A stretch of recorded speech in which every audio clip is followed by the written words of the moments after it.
Welcome to The Explainer. So today we're unpacking something that affects almost all of us, yet, we rarely talk about it, honestly. We're diving into the hidden reality behind modern consumer debt. If you've ever felt like your money is just evaporating into thin air despite your absolute best efforts, you are definitely not alone. We're going to look at the psychology of exactly why this happens, and more importantly, how to actually break free. A lot of folks just assume debt happens because someone is, well, bad with money. They picture reckless spending, gambling, wild shopping sprees, the whole shebang. But the research makes it incredibly clear that's usually just not true.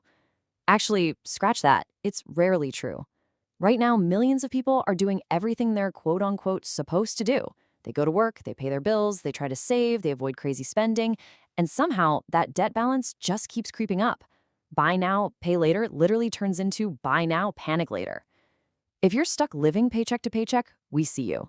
We are going to validate that stress today and hopefully dispel the shame around it. Section 1. The problem. The illusion of normalcy. Okay, let's dive into this. The really scary part about modern debt is that you don't just wake up one morning and decide to ruin your finances. It doesn't feel dangerous at first. It actually feels completely normal and, honestly, incredibly convenient.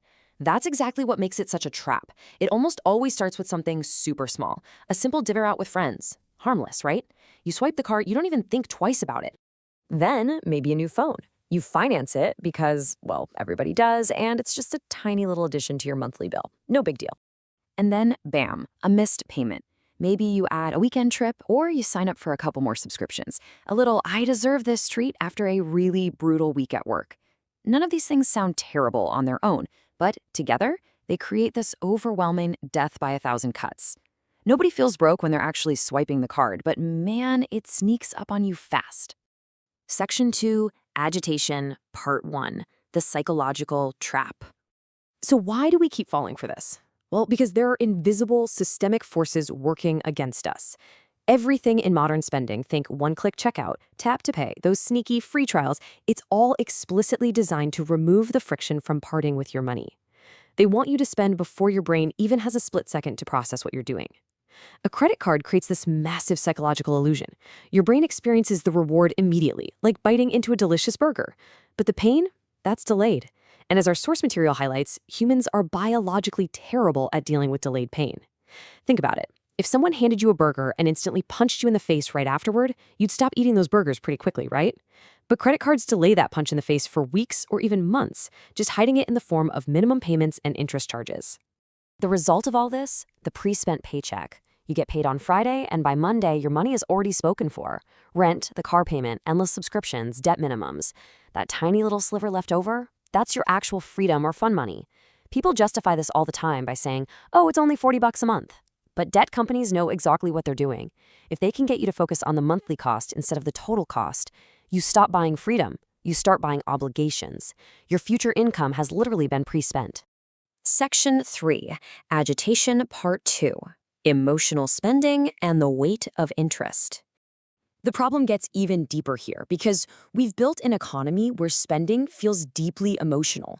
Shopping doesn't just buy products anymore. It buys an identity. And this leads us straight into lifestyle inflation.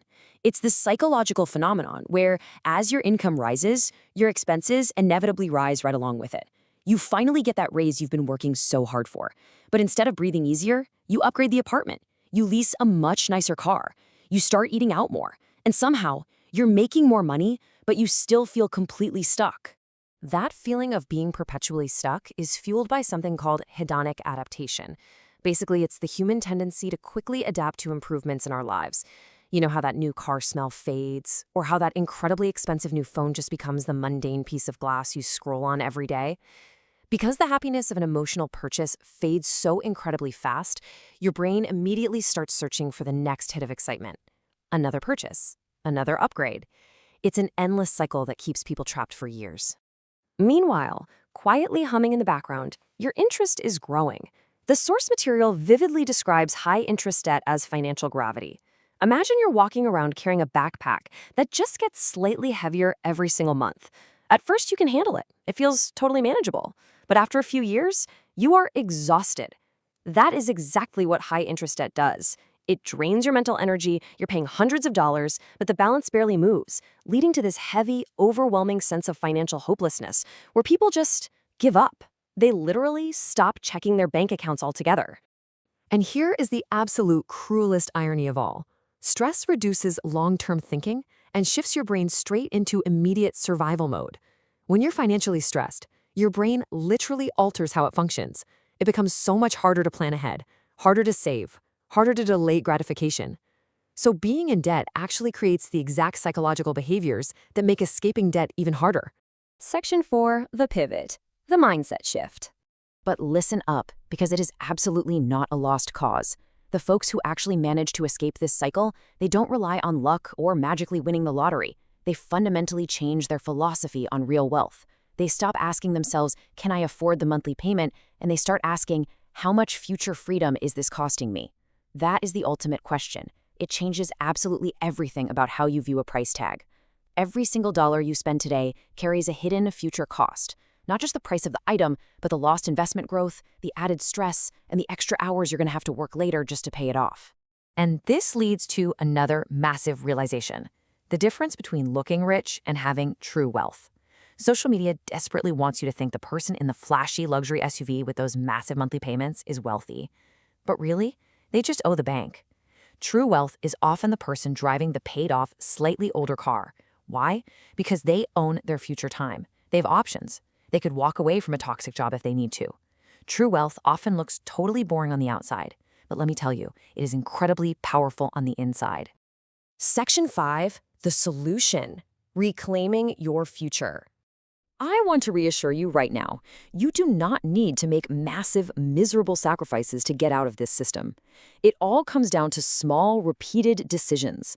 Financial freedom rarely arrives through one giant lucky moment. It comes from consistent daily habits. We're talking about cooking at home a little more often, catching and avoiding lifestyle inflation when you get a raise, actually paying attention to your subscriptions, buying fewer status symbols, building up that emergency savings, and investing slowly and consistently.